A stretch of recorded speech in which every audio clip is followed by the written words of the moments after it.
It was late and I thought to myself, I need to cut it short.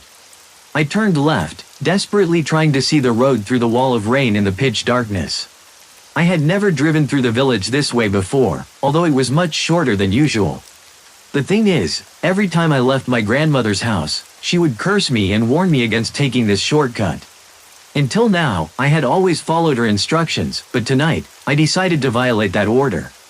After 20 minutes of driving, the village was still not visible. According to my calculations, I should have arrived 10 minutes ago. There were no houses or people, only a black abyss ahead of me. The light from the headlights penetrated the darkness no more than a few feet. I started to get nervous. I took the GPS out of my bag and checked where I was. It showed that the village was another 2 miles away. With a firm intention to check the speedometer for accuracy upon arrival, I drove on. But even after another 10 minutes, the situation hadn't changed. The black veil of rain persisted, and nothing else was visible. I took out the GPS again because I thought I was lost. When I looked at it, I was overcome with horror. It showed that I hadn't moved a foot, and the distance to the village was still 2 miles. I thought the gadget was broken, but it was working properly because it correctly showed the direction. Fear began to creep into my soul as I remembered my grandmother's warning about the short road. But I decided to keep going at all costs, determined to get out of this strange place.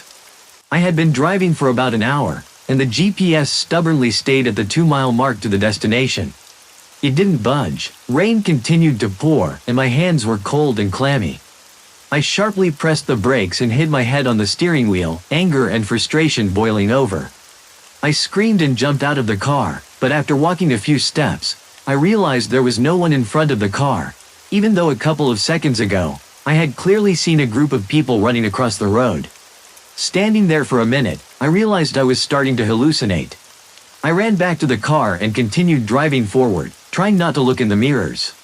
About an hour and a half later, around 3:25 a.m., I began to understand that all this was useless. The GPS still showed no signs of movement, no signs of the village, no lights, no houses, nothing. I stubbornly continued driving into the abyss of darkness, losing hope of getting out of there. I had enough gasoline for only another half an hour. What would happen when it ran out? I was afraid to even imagine. I drove, and suddenly, in the rearview mirror, I noticed some movement. Taking a closer look, I saw those same people I had almost hit. At first, I wanted to stop and had already pressed the brake pedal when a chill ran down my spine. How could they be keeping up with the car moving at 25 miles per hour? Looking closer, I saw they weren't running but rather floating above the ground. Maddened with fear, I pressed the gas pedal to the floor, wanting only to break away from the pursuers. I glanced in the mirror. They had almost caught up. Just a couple more meters and they would touch the car. It did not bode well. I accelerated to 50 miles per hour, then to 60. I looked back. They had disappeared. I breathed a sigh of relief, feeling I had finally escaped. Then, another piece of good news awaited me. The GPS finally moved and now showed 1 mile to the destination.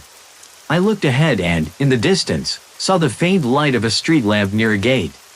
It somehow made the darkness feel less oppressive.